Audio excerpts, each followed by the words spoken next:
Sa pagpasok ng ikalawang buwan ng giyera ng Iran kontra US at Israel, tuloy-tuloy pa rin ang palitan ng pang-aatake mula sa magkabilang panig.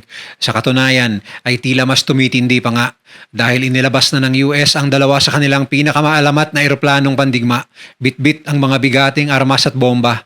At ito ay ang B-52H Stratofortress bombers at B-1B Lancer supersonic bombers na kayang maglaglag ng tunay-tuneladang bomba sa bakuran ng Iran upang wasakin kung anumang tatamaan ito. Kasama na rito ang pinakamahalaga at pinakamalaking tulay sa Iran. Gaano ka-deadly ang mga eroplanong ito at gaano kalakas ang karga nilang bomba? Bakit ngayon lang ito ginamit ng US sa digmaan at ano ang impact nito sa giyera? Yan ang tatalakayin natin ngayon dito lang sa Mr.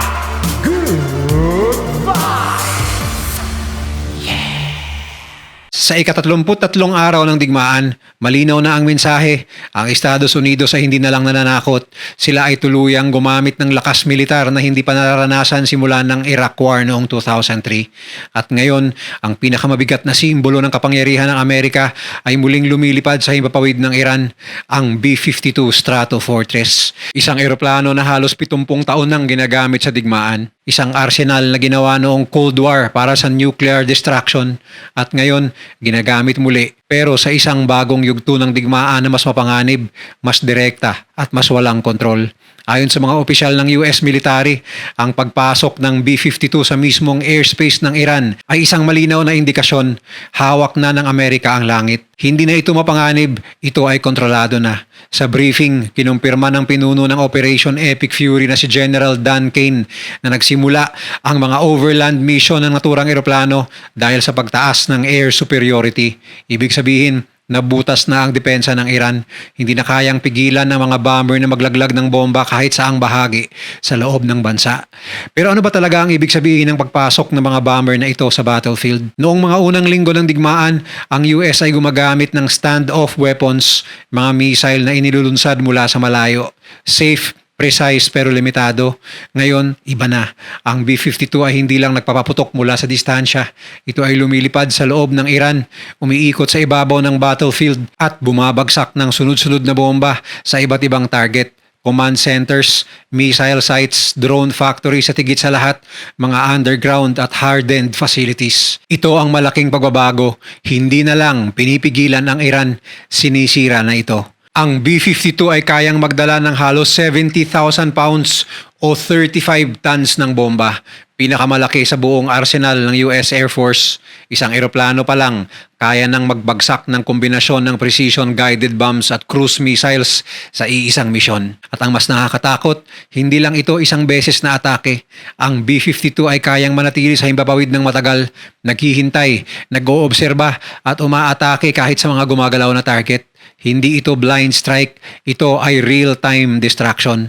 Ayon kay Mark Gunzinger, isang dating piloto ng B-52, ang ganitong klaseng operasyon ay posible lang kung may halos kumpletong kontrol sa himpapawid at yun mismo ang nangyayari ngayon. Pero kahit gaano kalakas ang B-52, may isang katotohanan na hindi pwedeng baliwalain. Hindi ito stealth, hindi ito mabilis kumpara sa modernong jets. Sa normal na sitwasyon, hindi ito papasok sa isang bansang may malakas na air defense. Pero ngayon, nakakapasok ito sa Iran at yun ang pinakanakakatakot na signal. Ibig sabihin, ang depensa ng Iran ay hindi na lang humihina. Ito ay halos nawawala na. Ngunit kahit ganito, hindi pa tapos ang laban dahil habang hawak ng Amerika ang langit, ang Iran ay hindi pa sumusuko.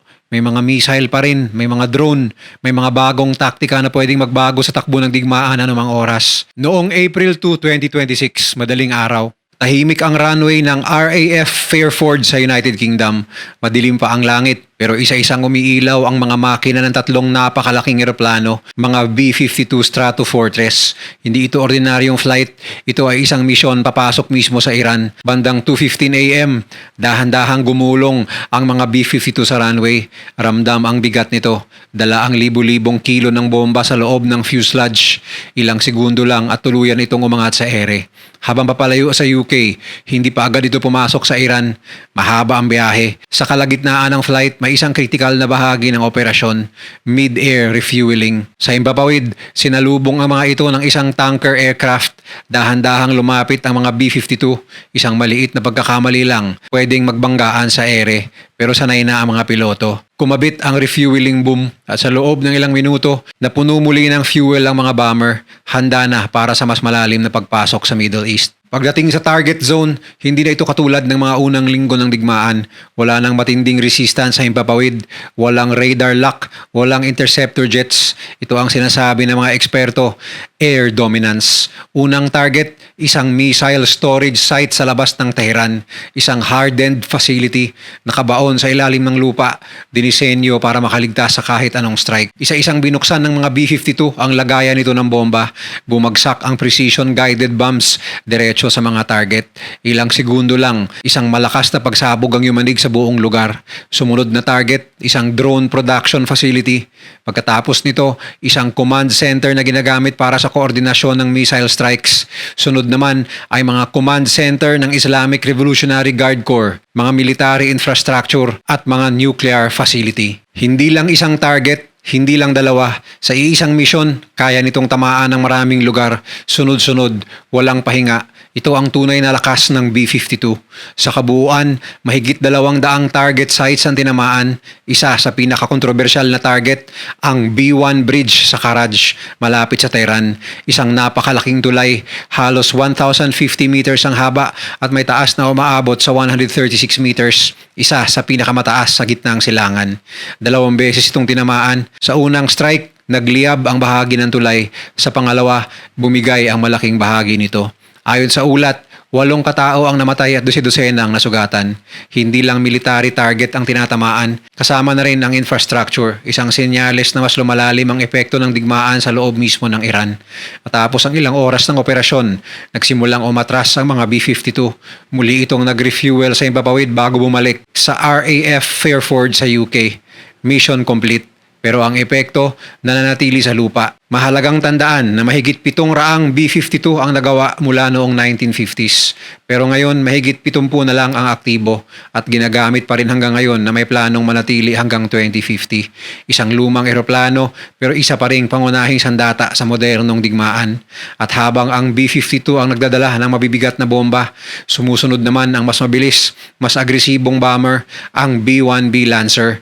Kung ang B-52 ay parang pandurog na dahan-dahang sumisira, ang B-1B naman ay parang kidlat, mabilis, diretso at kayang umatake ng maraming target sa loob ng maikling oras. Sa parehong operasyon, ang B-1B ay ginagamit para sa follow-up strikes. Tinatamaan ang mga natitirang target, lalo na ang mga gumagalaw o nagtatangkang tumakas. Kayang magdala ng hanggang 34,000 kilos ng armas at lumipad ng higit 1,400 kilometers per hour. Mas mabilis pa kaysa speed of sound. Ang B-1B ay dinisenyo para sa mabilisang pagpasok at paglabas sa danger zone. Mayroon din itong electronic warfare systems, kayang guluhin ang radar ng kalaban at umiwas sa mga missile. Sa kasalukuyang digmaan, higit 100 ng B-1B ang nakadeploy, karamihan ay mula rin sa RAF Fairford Air Base. Ibig sabihin, hindi lang isang wave ng attack ang nangyayari, ito ay sunod-sunod. B-52 muna, wasak ang malalaking target. B-1B ang kasunod, tinapos ang natira. Isang kombinasyon na dinisenyo hindi lang para umatake, kundi para durugin ang kakayahan ng Iran na lumaban. Matapos tamaan ang B-1 Bridge, mabilis kumalat sa social media ang mga video ng pagkawasak nito. Makapal na usok, nagbagsak ang bahagi ng tulay at mga emergency responder na nagmamadaling rumisponde sa lugar. Sa unang tingin, parang isa lang itong infrastructure strike, pero sa mas malalim na pagsusuri, malinaw kung bakit ito tinarget. Ang tulay na ito ay hindi lang simpleng daanan, isa itong mahalagang koneksyon sa pagitan ng Karaj at Tehran, isang ruta na pwedeng gamitin para sa mabilis na paggalaw ng military logistics, transport ng kagamitan, at posibleng evacuation route kung lalala pa ang digmaan. Sa madaling salita, ang pagtama sa tulay ay hindi lang pagsira ng infrastruktura, ito ay pagputol ng galaw ng Iran sa loob ng sarili nitong teritoryo. Matapos ang strike, naglabas ng pahayag si Donald Trump na lalong nagpainit ng sitwasyon. Ayon sa kanya, ang pagbagsak ng tulay ay simula pa lamang.